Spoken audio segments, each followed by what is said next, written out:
এই প্রথমবার ছোট খালার বাসায় গেলাম এবং সকাল সকাল গিয়ে দেখি খেজুরের রস দিয়ে গুড় তৈরি করা হচ্ছে। টাটকা টাটকা খেজুরের রসের সাথে মুড়ি এন্ড এই গুড়ের সাথে রুটি যে কি মজার ছিল। এই সকালবেলা আমাদের গ্রামে আসা একেবারে সার্থক হয়ে গেছে। খেজুরের গুড় তৈরি করার পাশাপাশি আমরা শাক তুলি এবং অনেক মজা করি। হ্যালো এভরিওয়ান, আসসালামু আলাইকুম সবাইকে। আমি প্রথমবার খালার বাড়ি এসেছি। আসার পরেই খালাদের কাছে ডাবের পানি খেয়ে নিলাম। তারপর দেখি আমাদের জন্য এই খেজুরের রস অর্ধেক জাল দিয়ে রাখা ছিল। তার সাথে আমাদের জন্য সকাল সকাল রেডি করে রাখা হয়েছিল টাটকা খেজুরের রস। শীতের সময় এই খেজুরের রসের সাথে মুড়ি খেতে যে কি মজা। যাই হোক, খেজুরের রস থেকে গুড় তৈরি করার প্রসেসটা কিন্তু অনেক কষ্টের। এর ফুল প্রসেসটাই কিন্তু জাল দিয়ে হাতেই করা হয়। খালাদের এখানে একেবারে খাঁটি গুড় পাওয়া যায়, বাট এই খাঁটি গুড় তৈরি করতে অনেক পরিশ্রম আছে ভাই। গুড় তৈরি করার পরেও আমরা অনেক মজা করেছি, তাই একটু পরে শেয়ার করছি। এখন আপনাদের দেখাই রোজেলা টি। তৈরি করা হয় 100% প্রাকৃতিক হিবিস্কাস ফুলের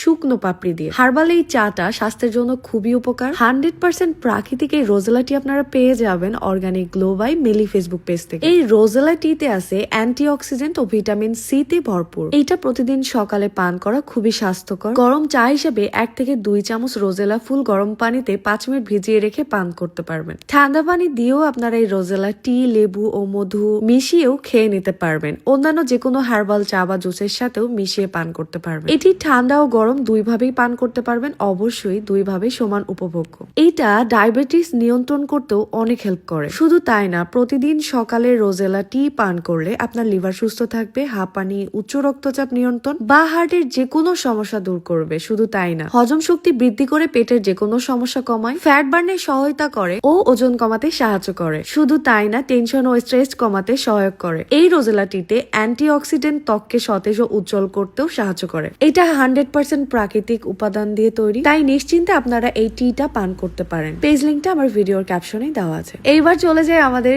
গুড় বানানোর প্রসেসে। প্রথমে অনেকগুলো খেজুরের রস একসাথে করে তাতে জাল দিয়ে একেবারে ঘন করে নিয়ে ঠিক এইভাবে ডলে ডলে গুড় করে নিতে হবে। যেই কাজটা আমার আর বাপ্পি জনে অনেক কঠিন হয়ে গেছিল। আমিও যদিও এর আগে কয়েকবার গুড় বানাতে দেখেছি, বাট বাপ্পি মনে হয় প্রথমবার দেখলো। বাট কি যে মজা এই খাঁটি গুড় দিয়ে। যখন বাপ্পি রুটি খাচ্ছিল তখন আমার দেখে খুবই আফসোস হচ্ছিল, কারণ আমি একেবারেই গুড় খেতে পারছিলাম না, কারণ আমার কয়েকদিন ধরে শরীর খারাপ মানে পেট খারাপ হয়েছিল। এন্ড আমার নিজের টেক কেয়ারের জন্য হলেও এই টিটা অর্ডার করে দেওয়া হয়েছিল। সবাই আমাকে এই রোজেলা টি খাওয়ার জন্য সাজেস্ট করেছিল, এন্ড অসুস্থ হওয়ার পরেই এটা আমি ফাইনালি হাতে পেলাম এন্ড খাওয়া শুরু করে দিয়েছি। তো সকাল সকাল গ্রাম ঘুরে দেখতে ভালোই লাগছিল, বাট বাপ্পি এখানে এসে খেজুর গাছে ওঠার অনেক চেষ্টা করছিল। ব্যর্থ প্রচেষ্টা তার। খেজুর গাছে উঠতে না উঠতে সে অনেক টায়ার্ড হয়ে যায়, তাই এসে একদম টাটকা টাটকা ডাবের পানি খেয়ে নেয় খালাদের গাছে। নতুন করে আবারও গাছ লাগায়, মানে এইভাবে হাড়ি দিয়ে আসলেই রস হয়ে যায়। ডাবের রস খেয়ে বাপ্পি এনার্জি নিয়ে বড়ই গাছে চলে আসে বড়ই পারবে বলে, কিন্তু বেচারা এখানেও ব্যর্থ।